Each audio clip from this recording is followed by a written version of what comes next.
After the 1917 October insurrection, a civil war began which lasted 4.5 years, until mid-1922. In that war, Trotsky played a decisive role. He was the founder, the organizer, and the main military commander of the Red Army.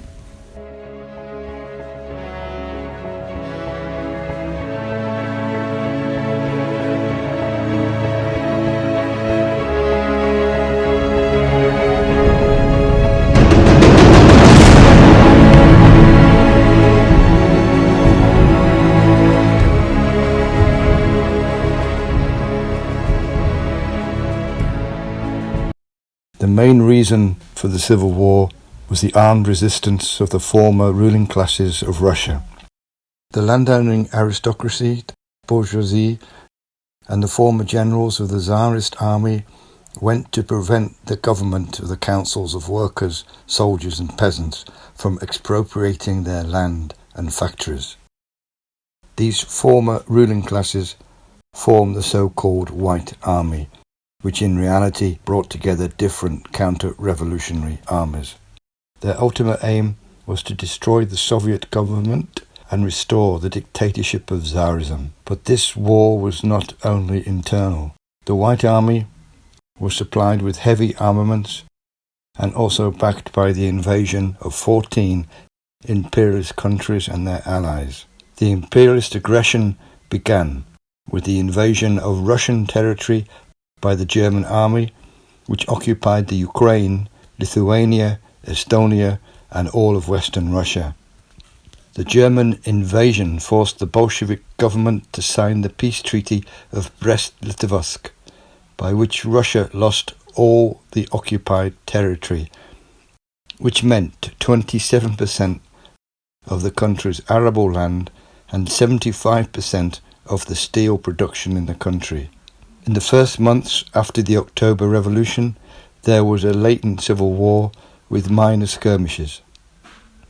For example, the former head of government, Kerensky, attempted a counter-revolution after the Bolshevik seizure of power, but he was defeated.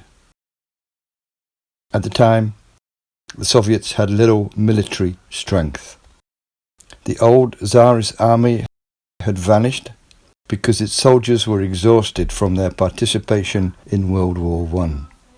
Most of the soldiers in that army were peasants who wanted to return to their land and cultivate their fields, and they did exactly that. Among the few troops the army could count on was mainly the Red Guard, which was made up of volunteer workers and numbered 4,000 men in Petrograd, 3,000 in Moscow. In addition, there was a regiment of Latvian sharpshooters loyal to the Soviets. In January 1918, the Bolshevik government decreed the formation of the Army of Workers and Peasants, and in April, Trotsky was appointed Commissar of War and began to form the Red Army. In January 1918, the Bolshevik government decreed the formation of the Army of the Workers and Peasants. And in April, Trotsky was appointed Commissar of War and began to build the Red Army. The general lines outlined by Trotsky for the organization of the Red Army were fourfold. The first was compulsory military training for the whole population. The second was the formation of military cadres among the fighters. The third was the utilization of military specialists, i.e., the former officers of the Tsarist army. And finally, the creation of the function of political commissar, the war commissar, who were generally militants of the Bolshevik party. The use of former Tsarist army officers was controversial. There was a lot of resistance, even or mainly among the cadres of the Bolshevik party. Trotsky explained that the socialist revolution had to build the new society using the most advanced culture and technology of the old capitalist society. In the military field, this could not be different. At the beginning, the officer staff of the Red Army was made up of 70% former officers of the old Tsarist army.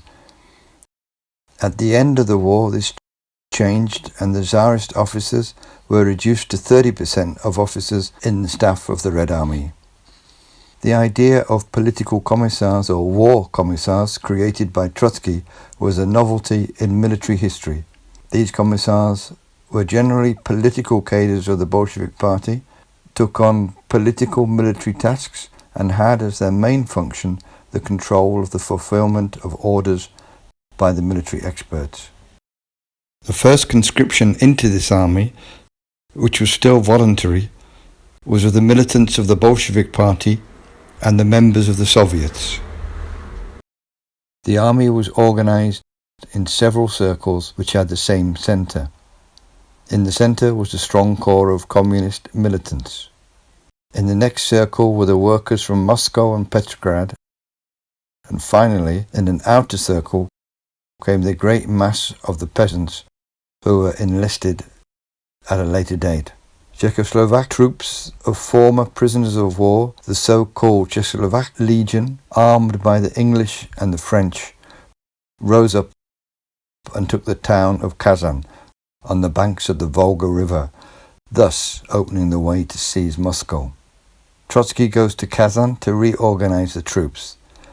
Finally, the Red Army retakes the city with 25,000 men. This victory was a decisive result in the final triumph of the Red Army in the Civil War. But despite the victory at Kazan, the Soviet Republic remained under threat. 3 armies commanded by the former Tsarist army officers directly threatened the revolution. Admiral Kolchak organized an army in the east which occupied much of Siberia. General Denikin formed a large army in the south. And in the northwest, General Yudenich organized another army that directly threatened Petrograd, the capital of the revolution. And on the other hand, the imperialist countries and their allies united against the Bolsheviks and directly invaded Russian territory. England and France invaded Soviet territory from the north in the cities of Murmansk and Archangel. Japan invaded and occupied the city of Vladivostok and the nearby region in the far east of the Russian territory. In the same region, troops from the United States intervened.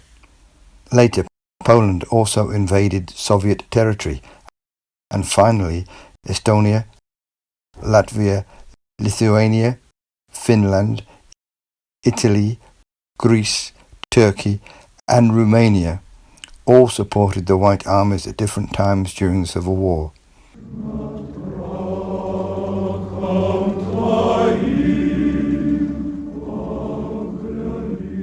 The building of the Red Army was a truly organizational feat, mainly by Trotsky, who led it.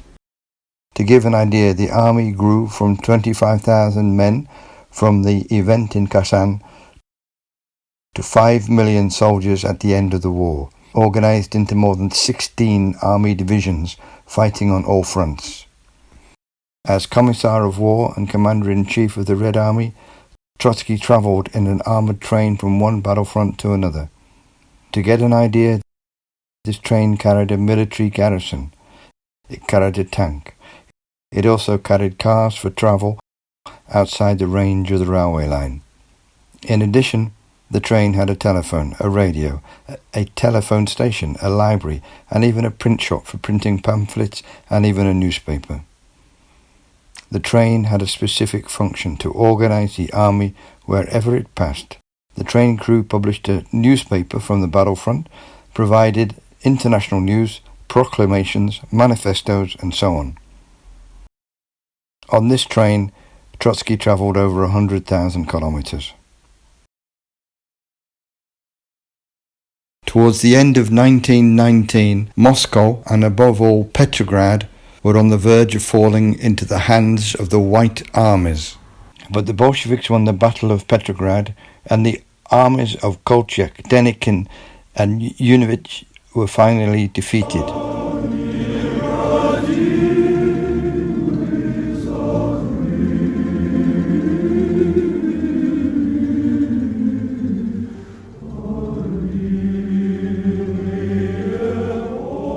The civil war continued for 2 more years, but the Bolsheviks were already facing white armies weaker than before. And finally, in 1922, the Red Army emerged totally victorious from the Civil War. Nevertheless, Soviet Russia paid a huge price for the Civil War. The country was destroyed. It was not known exactly how many people died in the war. Some historians speak of 4.5 million dead. Others claim that the death toll was double that, 9 million. But the most accurate figure is amongst the workers alone. More than 1 million died during the fighting in the war. For more than 100 years, the world right wing has blamed the Bolsheviks for these millions killed in the Civil War. This is totally false. It was the Bolsheviks who were attacked and surrounded on all sides by imperialist armies and by local counter-revolutionary armies.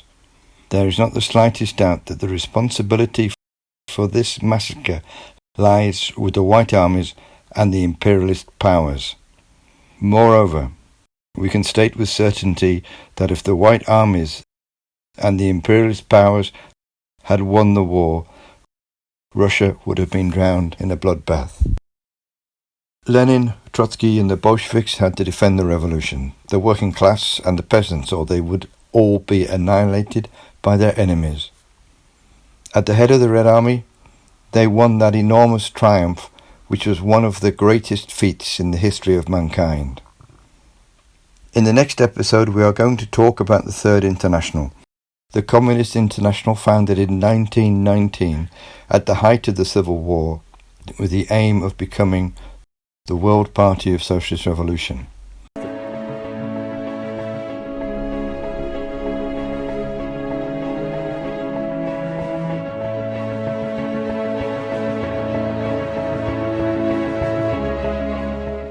If you haven't yet watched the previous videos, go to Marxismo Vivo channel, watch the episodes, share and subscribe.